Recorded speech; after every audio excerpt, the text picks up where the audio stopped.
A minha apresentação, então, recebeu o título de Sci-Fi, prevendo o futuro há 100 anos. Mas, na verdade, a ficção científica já tem praticamente o dobro de existência, de tempo de existência. Isso porque a primeira obra de ficção científica considerada a primeira obra é o romance Frankenstein, de Mary Shelley, que foi publicado em 1818. Então, ano que vem, tanto o romance quanto o gênero da ficção científica comemoram 200 anos. E, desde aquela época, já existia essa comparação entre as inovações tecnológicas e as pesquisas científicas com a narrativa da ficção científica. E a própria narrativa do Frankenstein já era baseada em uma coisa ainda mais antiga, que era essa tentativa de criar vida através de uma ferramenta. No caso, na alquimia, os alquimistas tentavam criar vida a partir do conceito do homúnculo, né? E hoje em dia a gente tenta criar vidas sintéticas a partir da inteligência artificial ou da robótica. Então, enquanto lá na alquimia era como se fosse quase uma magia, hoje a gente tem esse lado mais tecnológico do desenvolvimento de inteligência artificial, por exemplo. E aí tem essas 3 leis de Clarke. O Arthur C. Clarke é um autor de ficção científica e futurólogo que dizia que, às vezes, uma tecnologia é tão avançada que ela até parece ser uma magia, parece ser magia.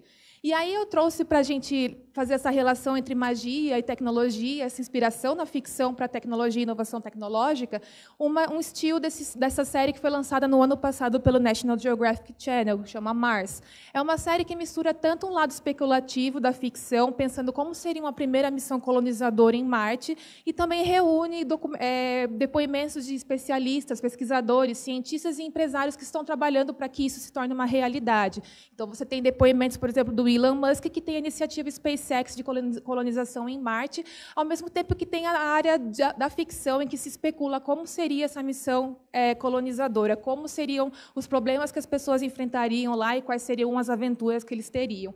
E a ideia é justamente como a ficção faz com que a gente possa imaginar esses cenários. É o que o Arthur C. Clarke, que eu falei para vocês, um autor de ficção científica, principalmente conhecido por ter publicado o romance 2001, Uma Odisseia no Espaço, mais tarde adaptado para o cinema pelo Stanley Kubrick.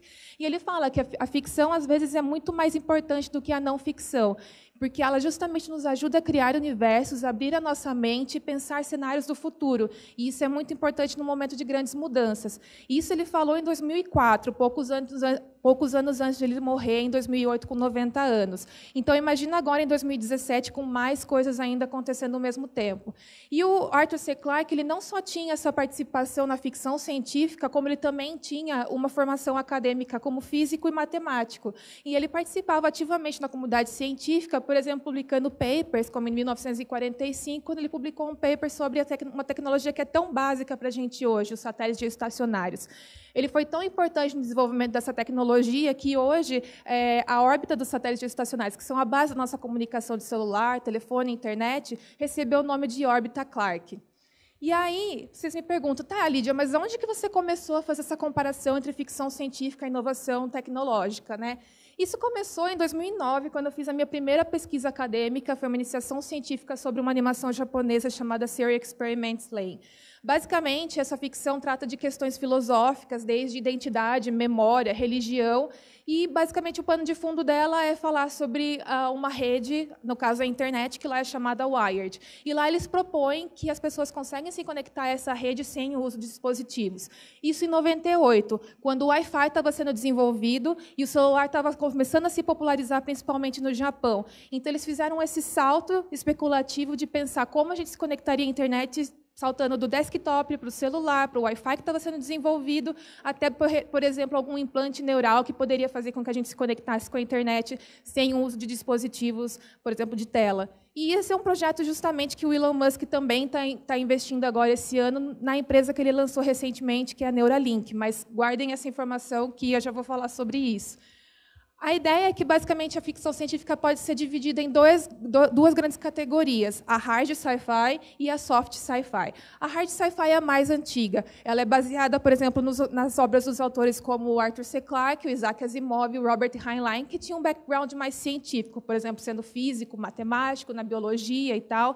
E eles usavam esses conhecimentos científicos justamente para fundamentar a tecnologia que eles usavam para discutir questões filosóficas, sociológicas e afins. Mas, nos anos 60, autores como o Philip K. Dick começaram a quebrar um pouco com essa necessidade de fundamentar tão teoricamente a tecnologia que era usada de background para a narrativa dele.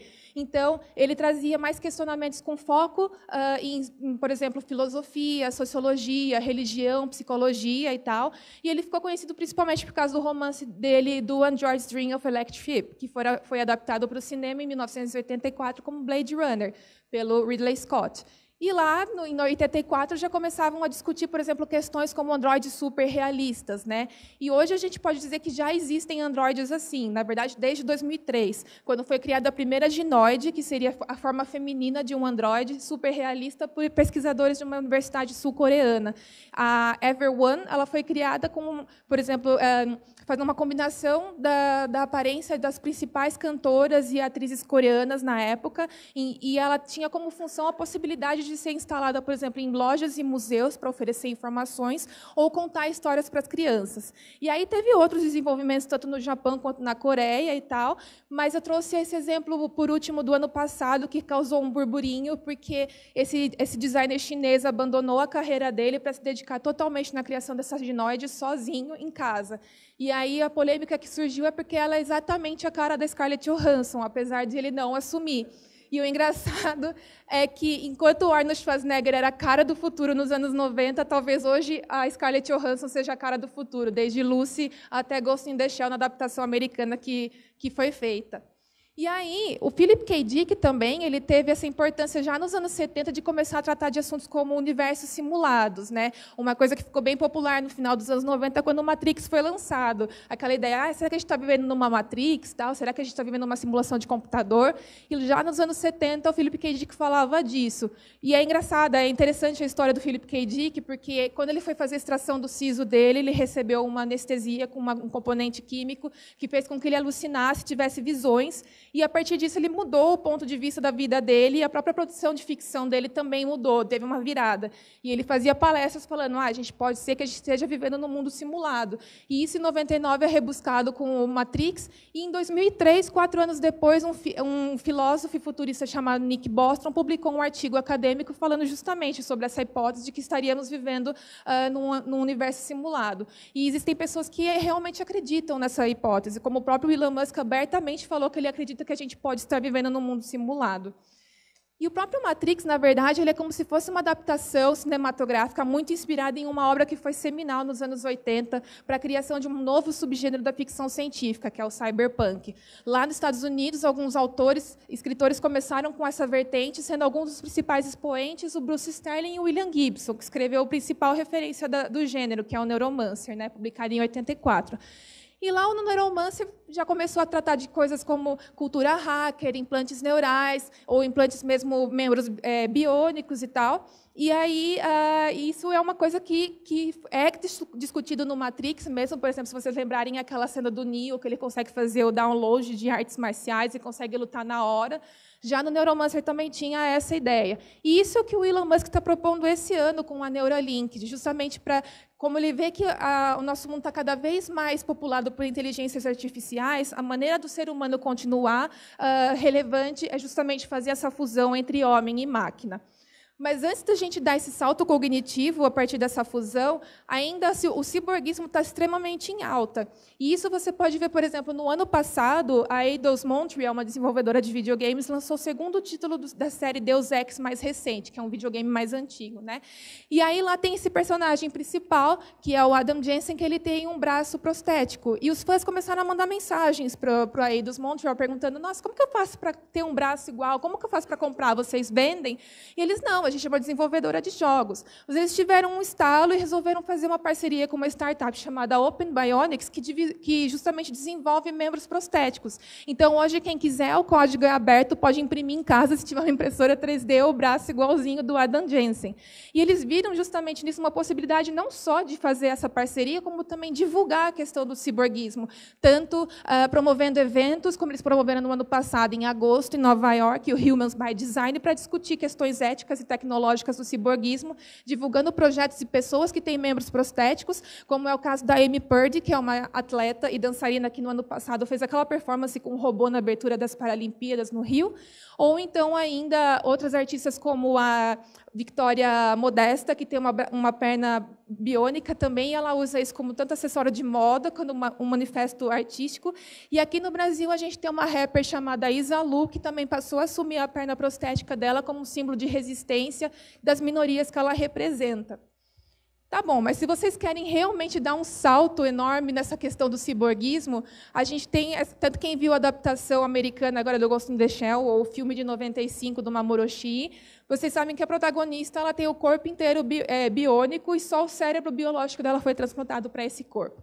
E essa é justamente a proposta dessa iniciativa 2045, liderada por um empresário russo chamado Dmitry Itskov. Ele propõe 4 etapas de transição para que a gente consiga alcançar a imortalidade a partir do ciborguismo. No caso, até 2020, ele prevê que ele vai ter um corpo robótico com o qual a gente vai poder se conectar a partir de uma interface cérebro-computador, então como se fosse um avatar.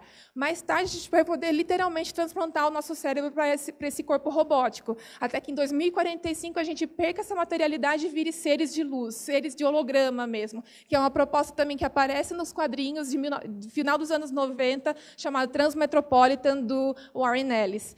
E aí tem essa vertente de ciborguismo para tentar alcançar a imortalidade e combater o envelhecimento. Mas ainda tem a vertente da biologia, com o gerontologista Albert de Grey, por exemplo, ou ainda a Calico Labs, que é uma iniciativa do Google, que pesquisa justamente dessa vertente biológica, como acabar com o envelhecimento, como vencer a morte e afins. Tá bom, todos esses assuntos já estavam sendo falados da ficção científica há muito tempo, e aí talvez a gente nem soubesse que já está acontecendo no âmbito da pesquisa científica e tecnológica, né? E aí a grande sacada disso é como a ficção científica pode ser esse pano de fundo de inspiração para a inovação tecnológica. Então, se você pegar, por exemplo, a Oculus, quem começa a trabalhar lá já recebe uma cópia do livro Ready Player One, que foi a base de inspiração do Palmer Luckey, que é o fundador da Oculus, para criar a tecnologia de realidade virtual que eles têm hoje com o headset Oculus. E ele fala justamente isso. Todos nós aqui criamos essa tecnologia, temos um background de ficção científica. A gente não tem a tecnologia aqui agora, mas daqui 10, 20 anos a gente quer alcançar o que a gente viu na ficção científica. E aí é basicamente isso, a ideia de que a ficção científica tem servido justamente de inspiração para a gente envisionar esses cenários, como o Arthur C. Clarke diz, para que a gente possa visualizar esse universo, expandir a nossa mente e pensar no que a gente pode transformar esse futuro. Basta a gente escolher qual é o futuro que a gente quer. E é isso, obrigada.